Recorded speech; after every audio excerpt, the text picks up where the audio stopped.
एक देश एक वोटर लिस्ट की तैयारी। एक देश एक चुनाव पर बनी कमेटी बताएगी तरीका। राज्यों की लेनी होगी सहमति। एक देश एक चुनाव की चर्चा के बीच केंद्र सरकार ने एक देश एक वोटर लिस्ट लागू करने की तैयारी भी शुरू की है। उसे अब रामनाथ कोविंद कमेटी की रिपोर्ट का इंतजार है।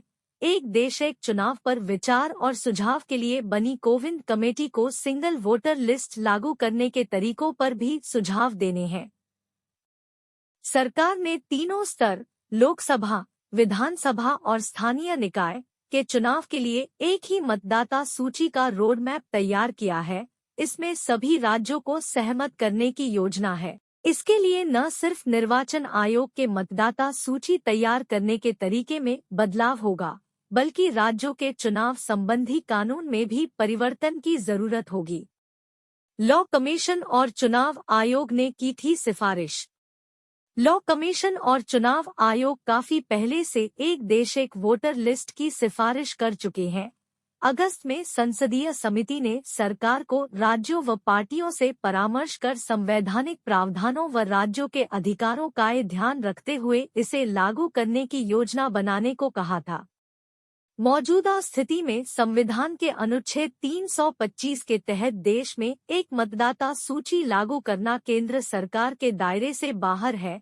अभी लोकसभा, विधानसभा, स्थानीय निकाय के लिए अलग सूची होती है।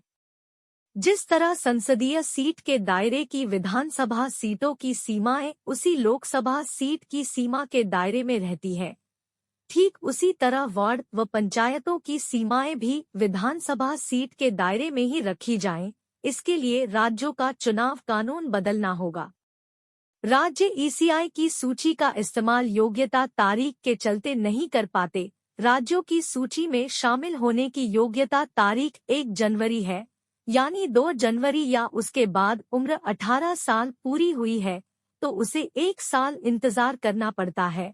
जबकि केंद्र सरकार ने कानून संशोधन कर योग्यता की 4 तारीखें तय कर दी हैं। ये 1 जनवरी, 1 अप्रैल, 1 जुलाई और 1 अक्टूबर है। अभी ये है स्थिति। 9 राज्य यूपी, उत्तराखंड, ओडिशा, असम, मप्र, केरल, अरुणाचल, नागालैंड व जम्मू कश्मीर ईसीआई की मतदाता सूची का इस्तेमाल नहीं करते, वे अलग सूची बनाते हैं। तमिलनाडु, चंडीगढ़, दिल्ली व अंडमान निकोबार ईसीआई की ताज़ा मतदाता सूची, सिक्किम व गुजरात ईसीआई की अंतिम मतदाता सूची और बाकी 17 राज्य ईसीआई की ड्राफ्ट मतदाता सूची का इस्तेमाल करते हैं।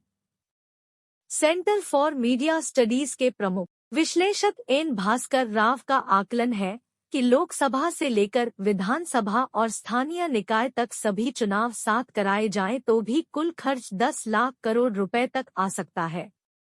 हालांकि मतदान अवधि 1 हफ्ते हो और पार्टियां आचार संहिता का सख्ती से पालन करें तो यह खर्च घटकर 3 से 5 लाख करोड़ रुपए रह सकता है।